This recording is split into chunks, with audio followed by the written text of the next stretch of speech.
نحمده ونصلي على رسوله الكريم اما بعد فاعوذ بالله من الشيطان الرجيم بسم اللہ الرحمن الرحیم۔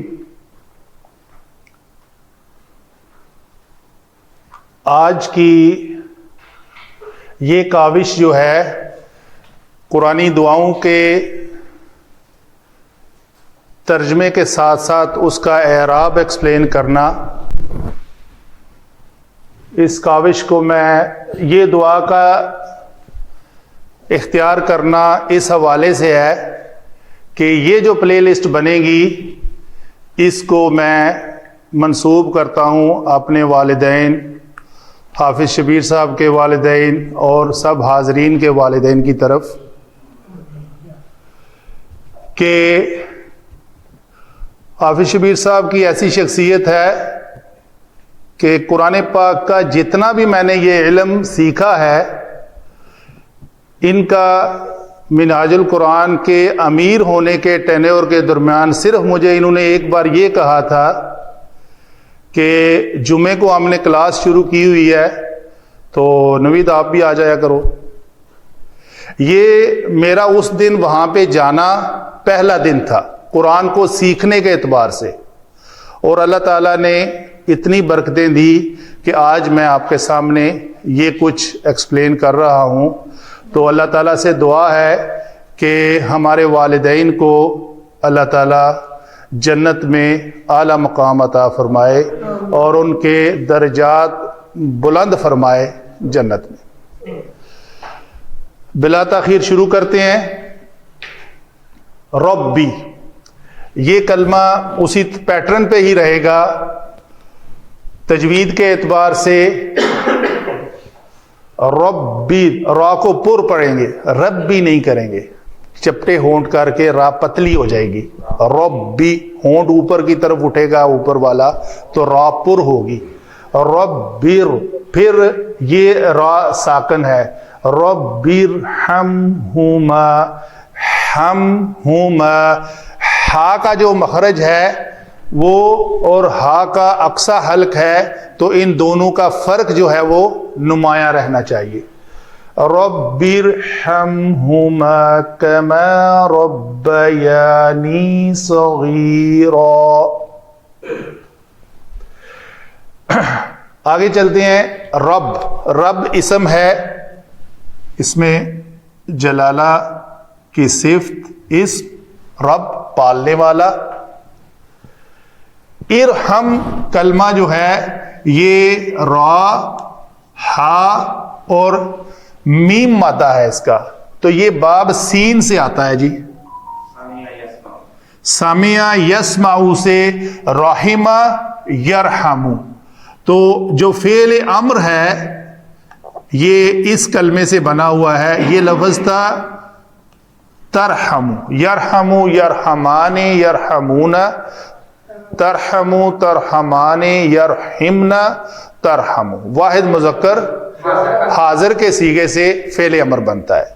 تو فعل امر بنانے کا طریقہ کیا ہے کہ لام کلمے کو ساکن کر دیا جاتا ہے اور علامت مضارع کو گرا کر دیکھا جاتا ہے کہ گرانے کے بعد پہلا کلمہ ساکن ہے یا متحرک ہے۔ اگر متحرک ہو تو ایک حمزہ کی اضافت کی ضرورت نہیں ہے، اگر وہ متحرک نہ ہو تو ایک حمزہ وصلی کا اضافہ کر کے اس کو حرکت وہ دی جاتی ہے عین کلمہ کی مطابقت کے حساب سے۔ عین کلمہ اگر پیش کے ساتھ ہو، اگر ضمہ کے ساتھ ہو تو اس حمزہ وصلی کو ضمہ دیں گے، اگر وہ پیش نہ ہو تو کسرہ دیں گے۔ تو یہ لفظ بنا ارحم ہما، یہ تثنیہ کا صیغہ ہے جی، ہم کہیں گے یہ ضمیر ہے جو منصوب متصل ہے۔ ہو، ہما، ہم، ہو سے مراد وہ ایک مذکر غائب، ہما وہ دونوں، تو وہ دونوں سے مراد کیا ہے؟ والدین، ماں اور باپ۔ کاف جو ہے یہاں پہ یہ حرف تشبیہ ہے، حرف تشبیہ، پہلے اس کو جارا کہیں گے اور بعد میں تشبیہ. یہ وہی کافو ہے، باؤ تاؤ، یہ کاف ہے حرف جارا ہو کر حرف تشبیہ کا کام کرتا ہے. یہ ما جو ہے یہ ما مصدریہ ہے، ما مصدریہ. ما مصدریہ کا طریقہ یہ ہوتا ہے کہ یہ اپنے بعد والے فعل کے ساتھ مل کر اس کو مصدری معنی میں لے جاتا ہے. ربا یا، یہ کیا ہے جی؟ اس کا روٹ ورڈ ہے را با اور واو، ربا وا. یہ بنے گا باب تفعیل سے. باب تفعیل میں اگر یہ کلمہ فعل کے وزن پر آئے گا تو یہ بن جائے گا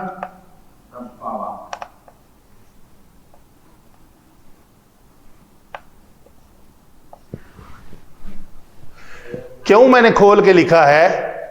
یہ فعل کے وزن پر یہ بنے گا رب وا. تو قاعدہ یہ ہے کہ اگر واو حرف علت تیسرے کلمے کی جگہ سے شفٹ ہو کر چوتھے، پانچویں، چھٹے پہ چلا جائے تو وہ کیا بن جاتی ہے؟ وہ یا ہو جاتی ہے.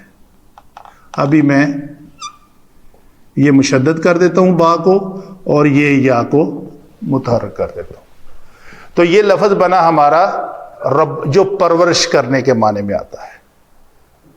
تو یہ ربا یا ربا یا ربا یو. آگے پھر قواعد ہم دوسرے نہیں ایکسپلین کرتے، چونکہ ہمارا تعلق ایک تثنیہ کے صیغے سے ہے تو یہ ہمارا لفظ بن گیا ربا یا. ان دونوں نے پرورش کی، فعل ماضی تثنیہ مذکر غائب کا صیغہ، ایسے ہی ہے. فعل ماضی تثنیہ مذکر غائب. آگے یہ یا جو ہے یہ کیا ہے جی؟ یہ یا متکلم ہے ضمیر منصوب متصل. کیوں ہم نے اس کو منصوب کہا جی؟ یہ ذرا یاد رکھیں نا، میں یہ اکثر اب سے سوال کیا کروں گا کہ میری اجارہ داری نہیں ہے کہ میں اس کو منصوب مجرور مرفوع کہہ دوں قاعدے کے تحت. تو وہ قاعدہ ہمیشہ میں نے آپ سے ضمائر کے بارے تو ہمیشہ میں پوچھا کروں گا، اور آپ ہر بندہ تیار رہے. منصوب متصل. اور یہ نون کیا ہے جی بیچ میں؟ نون وقایا ہے. یہ وقایا کا مطلب پتہ کیا ہوتا ہے؟ یہ فعل کی شکل کو برقرار رکھنے کے لیے لگایا ہے، اس کو مکمل کرنے کے لیے. فعل کی شکل حرام نہ ہو، کیونکہ اگر وقایا کا معنی آتا ہے آپ کو؟ بچاؤ. کس سے بچاؤ؟ شکل کو برقرار رکھنے میں بچاؤ کا معنی تو نہیں آتا. اس کا مصدر جی آپ صاحب. اسم جو ہوتا ہے اس سے بات آتی ہے تو وہ ماقبل ڈیمانڈ کرتی ہے کہ فعل ہونی چاہیے، مگر فعل اس کی ڈیمانڈ کو پورا نہیں کرتا. اگر ہم اس میں جاتے ہیں کہیں افعال کیسے سیکھیں گے کہ اس میں جا کر پھر وہ آپس میں یہ مشابہت پیدا ہو جائے گی تو اس سے بچاؤ گے. جی ٹھیک ہے. تو یہ ربا یا جو ہے جب کسی بھی فعل کو کے ساتھ جب یا ضمیر، میں آپ کو بتا دیتا ہوں، مثلا آپ کہتے ہیں جی یدربو، یدربو یدربانے سے صیغہ کریں، آگے آئے گا تدربینا. تدربینا میں نون حذف کر دیں کسی وجہ سے، تدربینا.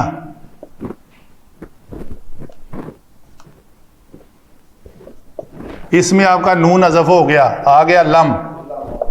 ٹھیک ہے جی، لم تدربی ہو گیا. تو ہمارے پاس ایک اور کلمہ ہے تدرب.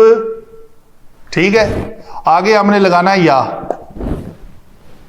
تو یا ڈائریکٹ لگا دی.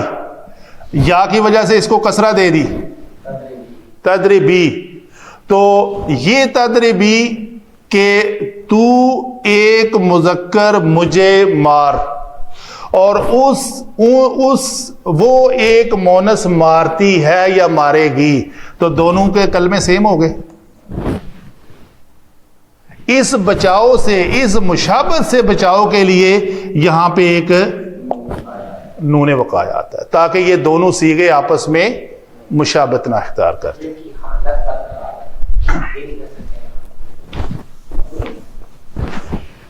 آگے لفظ ہے صغیرن.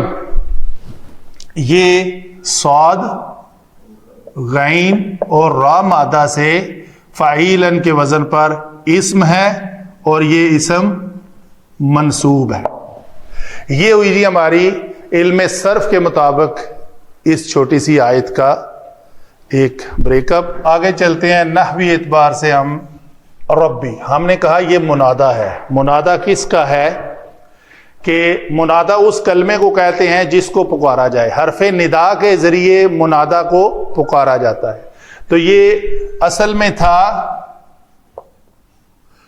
رب بی، تو ثقالت کی وجہ سے یہاں پہ یا جو ہے وہ حذف ہوئی ہے. ہم کہیں گے اے میرے رب، میرے رب، تو اپنے رب کو پکارا جا رہا ہے. تو یہ یا جو ہے یہاں پہ پڑھنے میں محذوف ہے. ارحم، ہر فعل کے اندر ایک یہ یاد رہے کہ یہ ہما اس کے اندر نہیں ہے. ارحم کے اندر ایک ضمیر ہے جو پوشیدہ ہے، جو چھپی ہوئی ہے، اور وہ کون سی ہے؟ انت.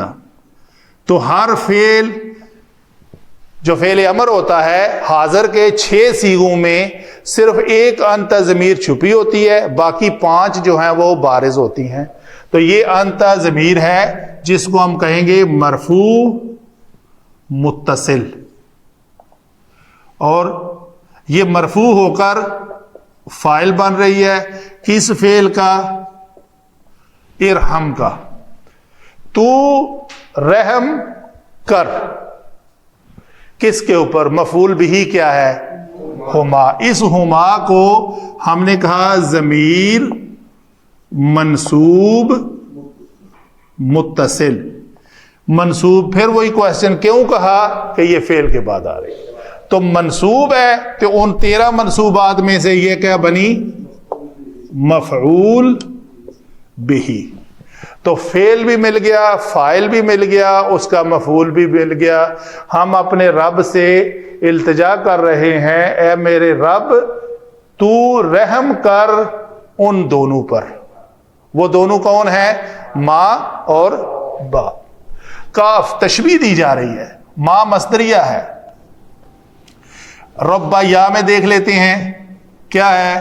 یہ اس کے اندر ایک یہ جو الف ہے یہ ضمیر بارز مرفوع متصل، یہ الف ہے ضمیر.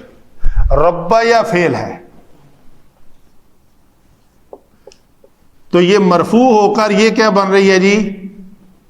فاعل. مرفوع ہے تو فاعل بنے گی. فعل جمع فاعل، فعل کا فاعل بھی مل گیا تو آگے مفعول تلاش کریں. مفعول تلاش کیا تو پتہ چلا یہ یا ضمیر جو آئی ہوئی ہے نا، نون تو نون وقایا ہے، یہ یا ضمیر کو ہم نے کہا سا منصوب ہے. منصوب ہو کر یہ مفعول بھی بن رہی ہے. تو یہاں پہ بھی ہمیں مل گیا فعل جمع فاعل جمع مفعول بھی. آگے ایک کلمہ ہمیں ملا جو کہ ظاہراً کلمے کی شکل میں وہ منصوب ہے، تو اس کو علماء لکھتے ہیں کہ یہ صغیراً منصوب ان 13 منصوبات میں سے حال ہے. کس کا؟ اس حال کا ذل حال کیا ہے؟ یہ یا ہر حال کا ذل حال ہوتا ہے. ذل حال کسے کہتے ہیں؟ جس کا حال بیان کیا جائے. جب بھی جملے میں کسی لفظ کو، کسی کلمے کو حال کہنا ہے تو حال، پھر سوال ہوگا جی کس کا حال؟ جاء حامد راکبن، حامد آیا اس حال میں کہ وہ چلتا ہوا نہیں تھا، کھڑا ہوا نہیں تھا، تو وہ سوار تھا. ٹھیک ہے جی. تو یہ منسوب ہو کر حال بن رہا ہے کس ذوالحال کا؟ یا کا. تو گویا یہ ضمیر بارز مرفوع متصل فاعل کون ہیں؟ ماں جمع باپ. رب یا الف تثنیہ کی ضمیر ہے. ان دونوں نے پالا. کس کو پالا؟ مجھے. کب پالا؟ میرا حال کیا تھا اس وقت؟ میں بہت 1 دن کا تھا، 2 دن کا تھا. تو اس حالت میں جس طریقے سے میرے ماں باپ نے مجھ پر رحم کیا، اس طرح اب تو ان دونوں پر رحم فرما. تو کا تشبیہ ماں مصدریہ. ماں مصدریہ کا اسلوب ہوتا ہے کہ اس کے بعد والے جملے کے ساتھ لے کر اس کو مصدری معنی میں لے جاتا ہے. مصدری معنی کس طرح؟ مصدر کا معنی ہوتا ہے کھانا پینا، رونا، ہنسنا، جاگنا. ایسے ہی ہے، اس کے آخر میں نون الف نہ آتا ہے. تو اس کے اندر آپ چھوٹا ہونے کے دوران ان دونوں کا میری پرورش کرنے کی طرح کرنا. چھوٹا ہونے کے دوران ان دونوں کی میری پرورش کرنا. سمجھ آ رہی ہے بات؟ کرنا اس طرح، کرنے کی طرح. کرنا کو کرنے کر لینا، اردو لینگویج ہے نا. تو چھوٹا ہونے کے دوران میری ان دونوں کی پرورش کرنے کی طرح. ان دونوں کی طرح میری پرورش کرنا. ان دونوں کی طرح نون لنا آخر پہ آ جائے گا جی. ان دونوں کی پرورش کرنا. ٹھیک ہے، بات تو سیم ہے. ان دونوں کی میری پرورش کرنا. کب؟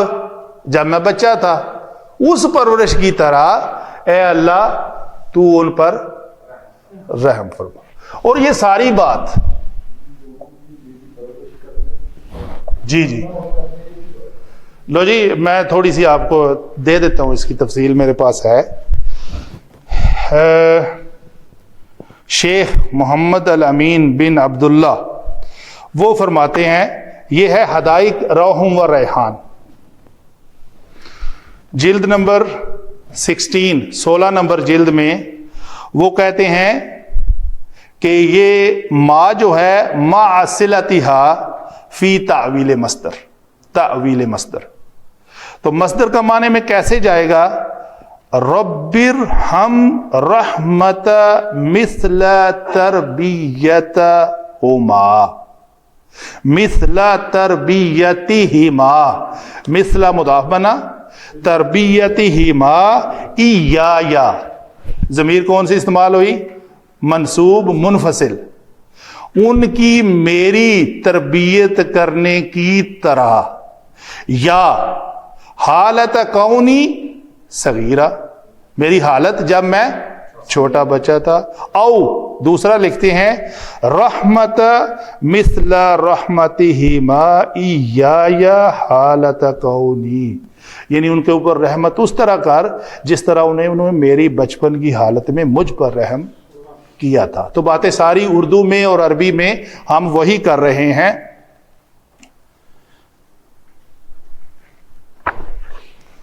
اور یہ ساری بات پوری دعا جو ہے وہ اس سے پہلے جو کلمہ کیا ہے؟ کل. لام اور را، اس را کے اوپر شد ہے. پھر یہ تجوید کا قاعدہ ہے کہ لام ساکن کے بعد اگر را ہے تو یہ لام نون را ہم مخرج حروف ہیں، تو اس لام کا اس کے اندر ادغام ہو کر ہم کیا پڑھیں گے؟ قل رب ارحمہما کما. تو ہم نے جب دعا مانگنی ہے تو کل کہنے کی ضرورت نہیں ہے، تو ہم رب ارحمہما کما ربیانی صغیرہ، اے اللہ تعالی ہمارے ماں باپ کے گناہ معاف فرما اور انہیں جنت میں اعلیٰ درجہ عطا فرما۔ وما علینا الا البلاغ المبین۔